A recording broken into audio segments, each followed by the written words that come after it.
Et tout le monde se retrouve sur une nouvelle vidéo de tuto Bedwars sur Lightpixel. Donc aujourd'hui je vais vous apprendre comment défendre Ali et comment bien attaquer en 1v, mais pas le rush. Le rush on fera un petit concours à 5 likes, enfin pas vraiment un concours. Theobaldus fera une vidéo comment bien rush l'adversaire en Bedwars. Donc on va commencer en 1v1. Donc ça va être comment bien se défendre en 1v1 son bed. Donc c'est très rapide. Du coup, en gros, la défense de 1v1, c'est de base, en fait, dans 1v1, vous prenez 16 de fer. Enfin, après, ça dépend selon la map, certainement, vous pouvez en prendre que 12. Et en gros, vous en prenez 4 pour la défense. Donc, vous prenez de la laine avec. Et vous faites comme ça. Donc, après, si vous avez peur que l'adversaire il casse direct, vous pouvez tout simplement agrandir, soit à l'arrière, soit à l'avant, soit un petit peu des deux côtés. Si vous agrandissez que d'un côté, il aura juste à casser juste au milieu. Et puis bah, il pourra tout casser à la défense. Et là du coup il sait pas, on peut casser à 2 endroits différents pour trouver le bed. Ça peut prendre un peu plus de temps. Pour la seconde défense, là on est sur une map rapide en 3v3. Cette défense marche en 4v4, 4v4, v4, v4, 3v3, v3, v3, v3 et 2v2, v2, v2, voilà, vous avez compris. Mais en AV1, faut pas la faire parce qu'elle est pas du tout assez rentable. Donc elle va coûter dans les maps rapides où donc les minerais vont spawner assez vite. 24 de fer, 4 d'or, et ça peut compter selon après ce que vous voulez faire, 32 de fer même au lieu de 24. Donc juste comme ça, vous posez du coup 2 dunstone au-dessus du bed, enfin de plus que la défense normale. Et donc après ça fait une défense en bois. Voilà comme ça. Et après vous pouvez ajouter de la laine, donc là ça a coûté 32 de fer, juste un peu partout. Donc vous voyez quand vous êtes un peu entraîné, vous pouvez la faire assez rapidement la défense. Là je l'ai encore fait, je l'ai fait assez lentement parce que je me suis loupé sur 2-3 trucs. Et si vous voulez empêcher les TNT, donc encore mieux, vous avez juste à poser des laines à certains endroits. Et les TNT vont être entièrement protégés, ils seront obligés de casser au moins un bloc. Un endroit pour pouvoir péter votre lit. Donc voilà, vous posez de la laine juste sur les coins, ceux que j'ai mis là. Et donc vous allez voir, les TNT sont protégés, protègent l'unstone de partout. Et les boules de feu aussi protègent. Donc les boules de feu de base ne peuvent pas casser le l'unstone, donc ça faut le savoir. Donc regardez, si je me mets là, que je balance une boule de feu sur le bed.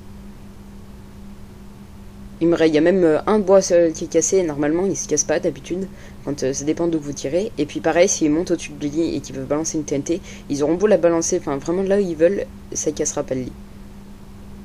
Je crois qu'il y a un endroit où ça peut détruire l'unstone, mais ça dépend, je crois qu'il y a une chance sur 2. Et vous voyez, l'unstone est totalement entière, donc le lit ne peut pas être cassé comme ça.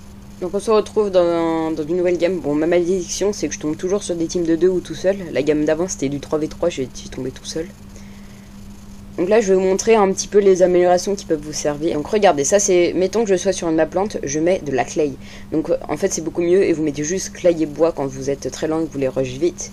Et puis sinon vous avez juste à mettre une double défense de laine ou juste de la laine tout simple ou carrément rien. Mais mettez au moins de la laine tout seul, c'est déjà pas mal. En fait ça ralentit l'ennemi quand vous êtes en plein PVP, il pourra pas le casser en plein PVP votre lit. Et donc c'est pas mal. Donc en 3v3, enfin dans toutes les choses, il y a les pièges qui existent, qui sont pas mal. Donc ça vous dit quand l'ennemi est là. Et vous pouvez prendre soit l'alarme, soit un des autres. Donc c'est un piège qui va nécessiter lenteur. Et piège de fatigue qui va empêcher de miner. Mais sauf qu'ils peuvent très bien balancer des TNT et des boules de feu. Donc en gros, ce qui est bien avec alarme, c'est qu'il y a un item qui est très peu utilisé, qui s'appelle le saut de lait. Et qui va désactiver tous les pièges, sauf alarme. Donc le piège, ça vous dit piège activé, quand il est activé. Et puis alarme, même quand il boit un seau de lait, et bah ça va vous dire qu'il y a quelqu'un qui est dans votre base. Et donc c'est vraiment pas mal, c'est pour défendre votre lit. Par contre, il faut toujours être là pour défendre votre lit, sinon bah, ça sert pas à grand chose. Donc bien évidemment, pour les FPS et pour mieux jouer, je rappelle que bah, y a Balion et pensez au pack de textures, c'est bien, mais j'ai mis dans mon autre vidéo que je mettrai à la fin de celle-ci. Et donc en gros ça va améliorer vos FPS, vous pourrez mettre même des shaders si vous avez un bon PC. Moi j'ai un PC vraiment avec la taxe. Enfin plein de choses bien. Vous avez des modes, tu vois, tous les modes qu'il y a à mon écran que vous doivent vous gâcher à vue, moi je suis habitué. Bah c'est avec Balion et du coup ça vous pouvez afficher, il y en a des centaines à afficher, je crois il y en a peut-être une petite centaine à afficher un petit peu partout. Donc je crois qu'il y en a 50 de base et puis il y a des petits modes genre les shaders, les choses comme ça, ils sont directement avec Optifine, qui sont automatiquement ajoutés. Donc il y a une petite action stylée qui se fait avec une TNT et une boule de feu. Donc j'explique la théorie, je n'arrive pas très bien à faire la pratique, j'y arrive un petit peu mais c'est galère. En gros, vous posez votre TNT et quand vous voyez qu'elle va exploser, vous vous balancez votre boule de feu pile au milieu de la TNT, histoire que ça la pousse pas sur les côtés, parce qu'elle devient une entité. Et en gros, ça va pousser, enfin ça vous expulse en l'air, vous ne prenez pas de dégâts de la TNT, l'ennemi s'en prend, il va prendre en plus les dégâts de la boule de feu, regardez, on fait comme ça, bah là je suis pas sur la TNT donc elle va être expulsée. Et en gros là ça expose leur lit. Bon, bien évidemment, il y a un petit item, pareil, encore un bloc qu'ils ont mis, c'est le verre. Le verre, il y en a, ils vont se dire, mais ça sert à rien, ça se casse en 2 secondes, etc. Bah en fait, si, ça enlève les dégâts d'explosion. Et pas beaucoup de gens pensent à le mettre, après c'est pas très utile. Parce que ça coûte 12 pour 4 blocs, 12 de fer. Donc ça coûte assez cher et c'est pour ça que j'en mets jamais. Mais si vous êtes dans les modes Dream, par exemple le Castle qui arrive une fois par mois, ou non je crois une fois tous les 1 mois et demi, pendant une semaine, celui-ci il va être très utile le verre pour éviter les explosions de Wither. C'est galère à survivre quand vous avez un Wither en face. Donc le mode Dream c'est dans votre lobby Bedwars, vous allez tout à droite, le PNJ tout à droite, et il y en a toutes les semaines ça change, et vous avez un nouveau mode de jeu. Donc en ce moment par exemple c'est Armed, donc vous avez des petits pistolets que vous pouvez tirer sur les adversaires. Du coup là je vais vous montrer le rush invie, comment ça se passe, comment faire. Et peut-être l'invie jump. Cette map normalement faut pas faire comme ça pour la finir. Faut être un petit peu plus chaud. Si vous n'êtes pas très fort en Bedwars, évitez. Si vous êtes chaud ça va, vous pouvez le faire. En gros je vais direct aller au mid au lieu d'aller attaquer des gens à côté de moi. Parce qu'en gros cette map elle se fait en 2 fois. Vous allez attaquer vos ennemis, et après vous allez au mid et vous allez attaquer l'équipe restante en face. En gros, elle se déroule généralement comme ça. Donc là, je vais prendre 12 de fer, parce que sur toutes les maps, sans exception, les îles peuvent pas être séparées de plus de 12 de fer. Enfin, les îles à côté, parce que si vous allez d'un bout à l'autre bout de la map, ce sera pas séparé par 12... du coup, 48 blocs. Donc quand vous voulez communiquer avec votre équipe, il y a quelque chose qui est assez utilisé. Déjà, parlez tout le temps en majuscule. Évitez de le faire tout le temps dans le chat global, mais s'il y a un truc urgent, écrivez en majuscule. Comme ça, les gens le voient.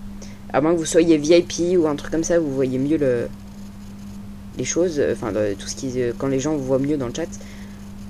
Écrivez en majuscule quand il y a un truc urgent. Et en gros, quand vous faut vite défendre votre base, vous écrivez INCK, donc Inc. Et en gros, les gens ils viennent vous aider à défendre votre base. Donc, il y a une chose qu'il ne faut pas utiliser avec vos émeraudes. C'est la speed. Donc la position de speed c'est complètement inutile. Okay, le premier que tu utilises, je le tue. Donc encore la jump c'est pratique quand vous avez une invie. En gros vous mettez votre jump et les gens peuvent pas voir les particules par terre parce que vous sautez. Donc au moment où vous sautez il n'y a pas des particules par terre. En gros sur vos pieds il y a des petits carrés qui apparaissent, c'est ça que j'appelle les particules. Et ce qui est pratique aussi en plein PVP quand vous avez une jump, en gros c'est que vous sautez partout donc les gens n'arrivent pas à vous taper. Donc c'est pas mal. Donc là je vais aller rush adversaire, donc j'ai pris cécité qui va me permettre de casser plus vite. Ou je sais plus comment ça s'appelle. En gros un enchantement qui va me permettre de casser plus vite. Quand vous rushez en invie, bah toujours prenez les outils au moins pioche hache, sinon bah, c'est inutile le rush. Et il faut toujours penser que quand vous allez rush, toute l'équipe d'en face, si elles ont mis un piège, vont sauter sur leur base de partout pour vérifier s'il y a quelque chose sur leur bed.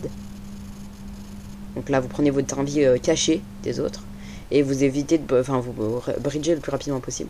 Et du coup, quand ils sautent sur leur base et que, en gros, ils ont repéré qu'un piège s'était activé, et vous montez sur leur toit derrière et vous vous cachez derrière et vous ressortez pas tant qu'ils sont pas tous partis de leur base, en gros.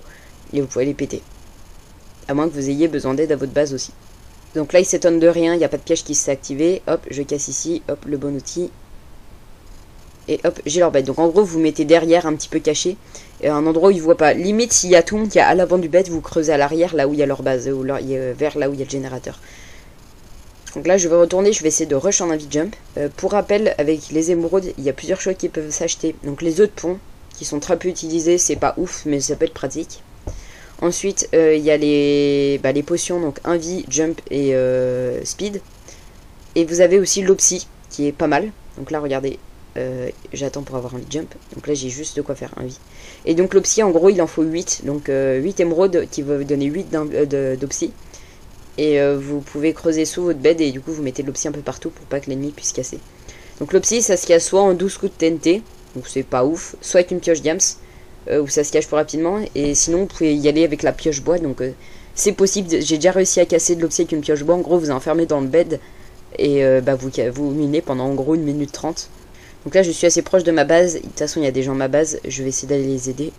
Bah le mec il s'est fait kill. Donc c'est bon. Quand vous placez l'opsie, j'ai déjà dû le dire en vidéo sur une autre vidéo dont je vous ai parlé tout à l'heure. En gros vous mettez à l'arrière de votre lit. Vous cassez à l'arrière, vous remplissez du coup tous les blocs qui sont autour de votre lit, vous les cassez et vous mettez de l'opsie intérieur. Sauf que quand vous savez, faut pas vous faire rush, il faut vérifier qu'il y ait toujours un ami à votre base, enfin un mec de votre équipe. Donc quand vous prenez un vide jump, vous prenez jump d'abord ici, donc là vous êtes caché. Et vous évitez de trop sauter histoire de voir que vous avez une potion.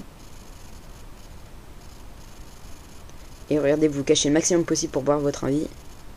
Et hop, c'est parti. Donc là, vous comptez les secondes dans votre tête aussi.